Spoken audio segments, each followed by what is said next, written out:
Magandang araw po sa lahat ng mga taga-subaybay ng aking mga kwento.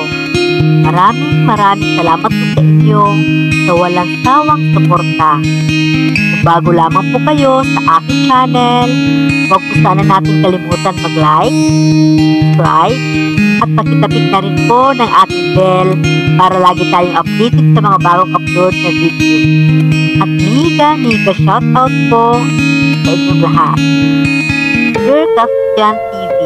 Ang aking kwento po ay mga nangyari ito sa akin noon nang ako ay binata pa.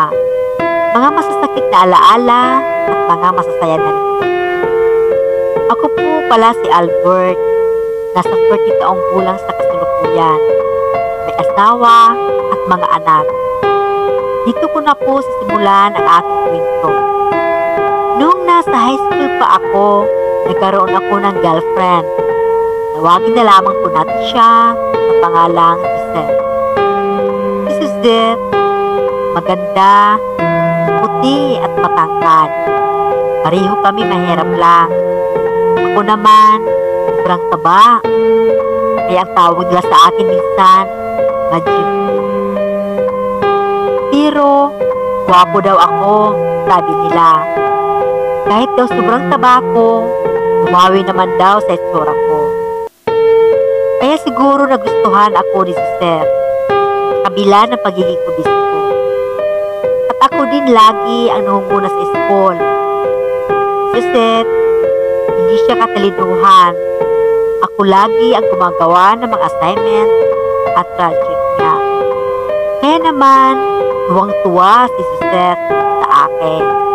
Sobrang saya namin noon. Tanggap din kami ng aming mga magulang. Ang aming relasyon, walang problema sa kanila. Basta, mag-aral lang daw kami ng mabuti at makahanap ng magandang trabaho muna bago kami mag-asawa.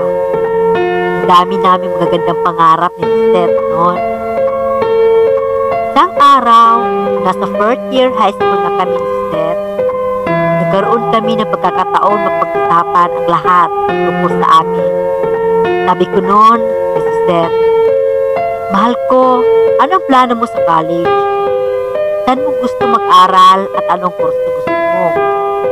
Sagot naman niya sa akin, Albert, hindi ata ako makakapag-aral ng college. Alam mo naman, ang hirap ng buhay natin. Hindi naman kasi ako kasing talino mo. Pwede makakuha ng scholarship. Kaya, sabi nila nanay at tatay, lumuwas muna ako ng Maynila para magtrabaho, makapag-ipon para sa college. Ayaw ko man pumayag sa gusto mangyari ni Josette, wala akong magawa para pigilan siya. Kahit masakit para sa akin, magkalayo kami. Kailangan kong isin yun. Sabi ko na lang sa kanya noon, Josette, sana kahit nasa malayo ka, huwag mo akong kalimutan ha. Dapat lagi tayo magtawagan. O di kaya, mag-chat, mag-iingat ka doon.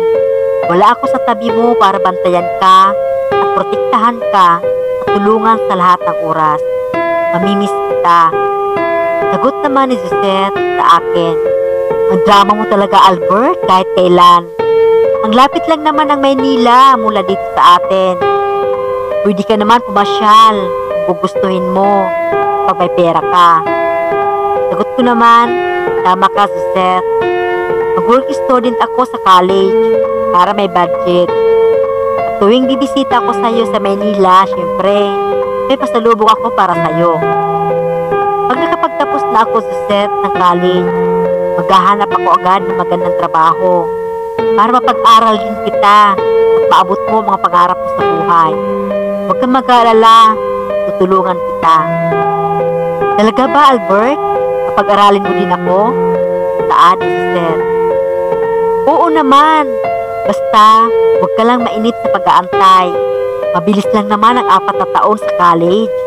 Sagot ko naman sa kanya. Ang sarap sa pakiramdam sa mga oras na iyon. Kasi, nakapag-usap kami ng maayos ni Josette para sa future namin. After 1 year, nakapagtapos na kami ng high school. Isa akong valedictorian. At Josette, wala siyang honor. Gaya nga ng plano, Lumuwas siya agad ng Maynila para magtrabaho sa isang mall. At ako naman, patuloy sa college. Magiging isang seaman ang kinuha ko. Dahil nakuha ko nga ang scholarship at the same time, nakapasok ako sa isang fast food.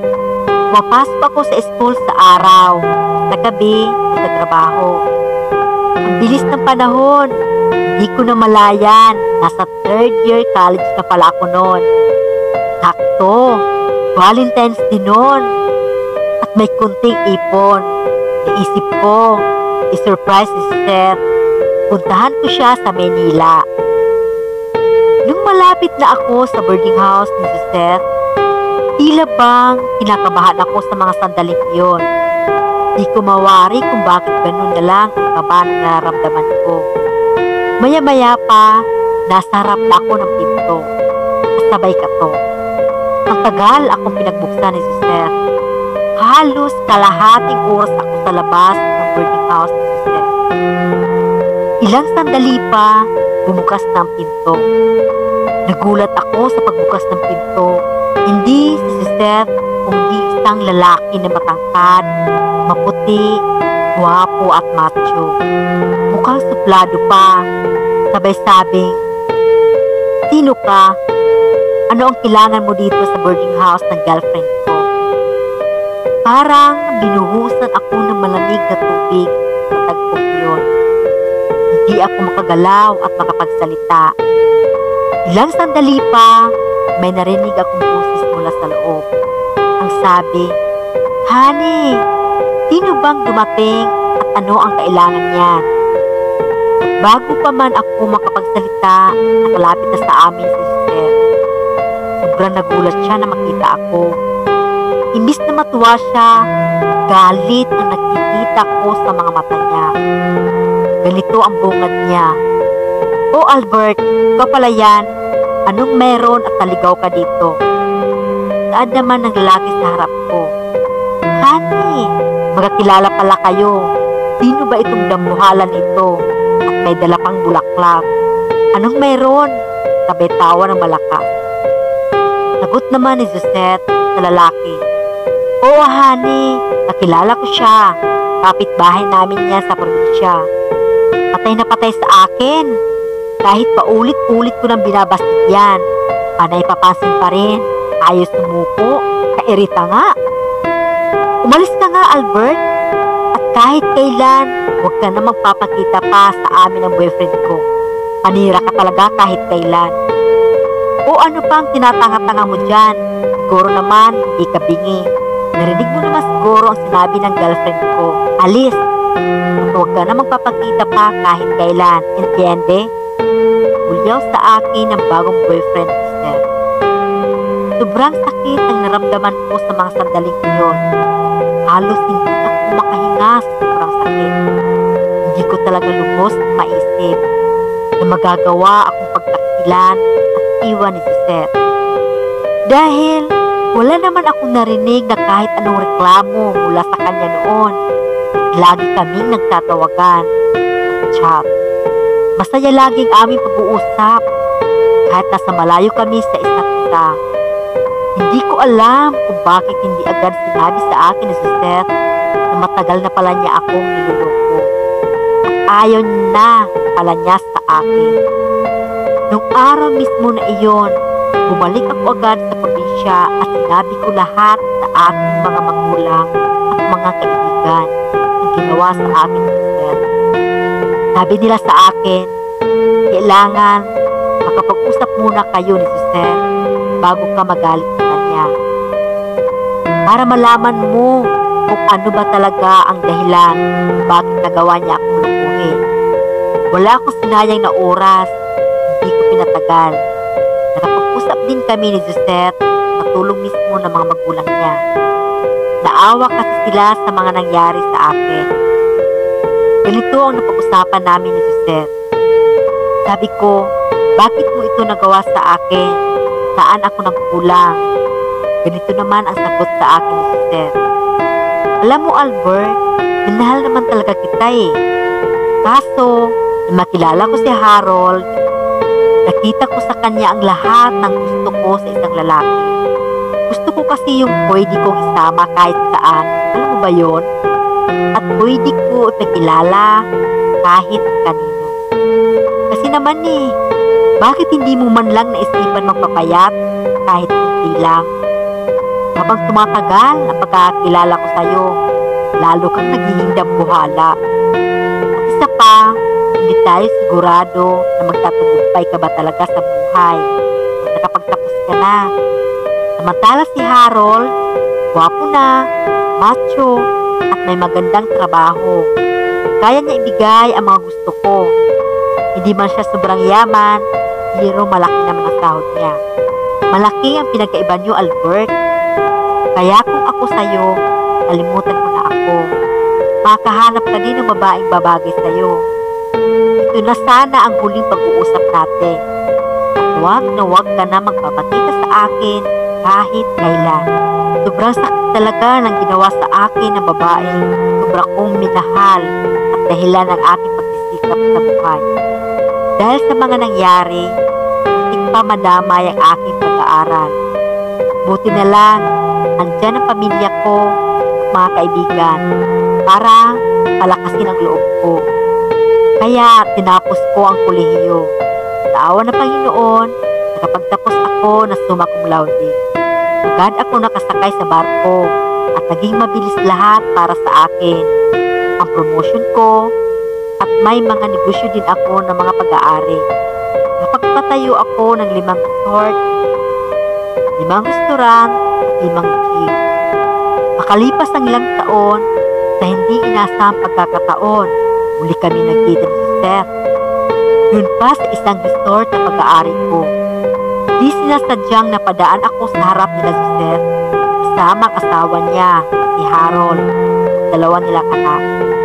Nagtatalo sila mag-asawa dahil sa third party. Di ko maiwasan sawayin dahil pinagtitinginan na sila ng mga tao at tumiiyak na rin ang mga anak nila. Halos di ko makilala nung una si Seth dahil ibang-iba na ang itsura niya. Ang dating sexy na Seth, debyana na ito at tumanda ang itsura niya sa edad niya. Halatang napabayaan na ang kanyang sarili. Ganoon din ang asawa niya na dating macho, pangit na din ang katawan, malaki ang tiyan at talbas sarado pa. Na magtama ang mga mata namin ni Seth, hindi siya makapaniwala na ang Albert na nasa harap niya ay ibang-iba na sa dating Albert na kilala niya. Habang nakatitig siya sa akin, ganito ang nasambit niya. Albert, ikaw ba yan? Kumusta ka na? Hindi kita halos makilala. Naging ganap ka na bang seaman? Sabi ko naman, oo, isa na akong seaman at itong resort ay pag-aari ko din. Nagulat si Seth sa mga nalaman niya tungkol sa akin. At nakita ko sa mga mata niya ang paghihinayang at unti-unting tumulo ang mga luha sa mga mata niya. Tagpong iyon, nagpaalam ako agad sa kanila. Baka saan pa mapunta ang usapan at may hindi magandang mangyari. Kasama na kasi ng tingin sa akin ang asawa niyang si Harold. Makalipas ang ilang araw, bumisita sa bahay ng mga magulang ko si Seth. Sakto, andun ako ng time na yon. Sabi ko sa kanya, oh, napadalaw ka, may kailangan ka ba sa mga magulang ko? Sagot naman niya, ikaw talaga ang pakay ko dito, Albert. Pwede ba kita makausap?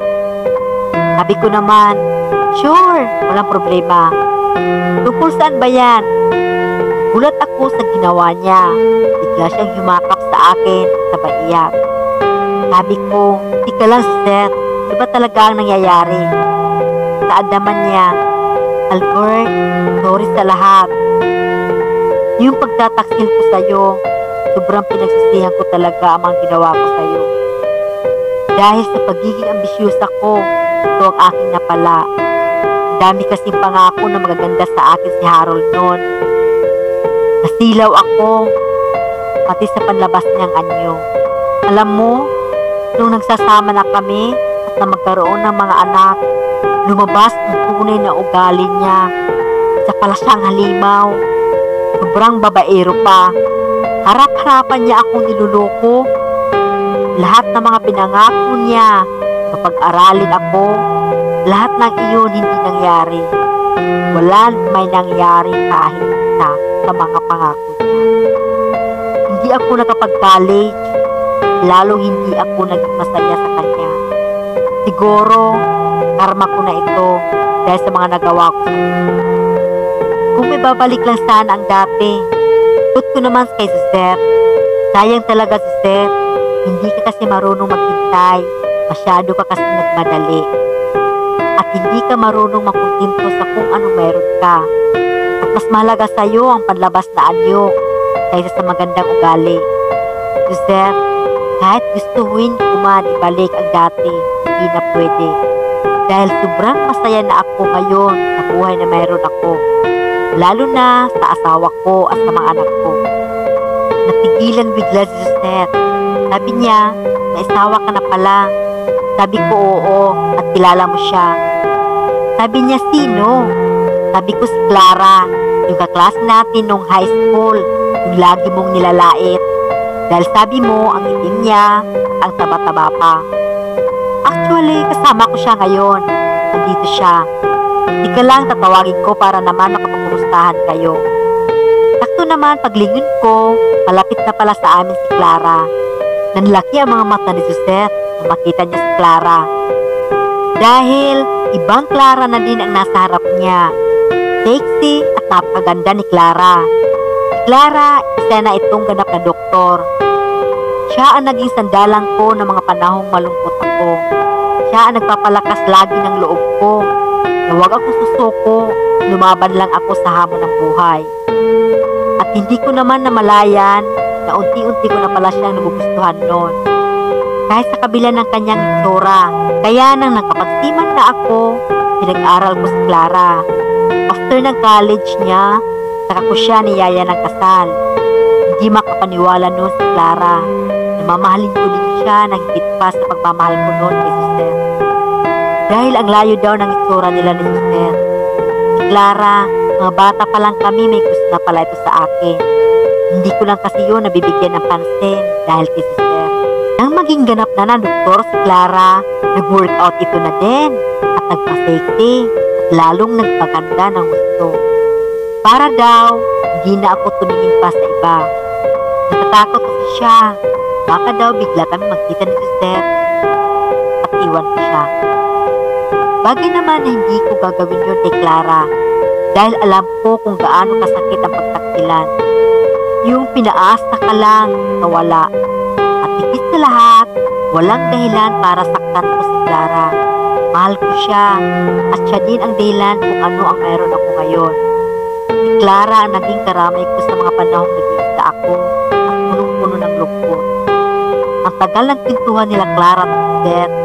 Akala mo naman, close sila dati. Sadyang mabait lang talaga si Clara.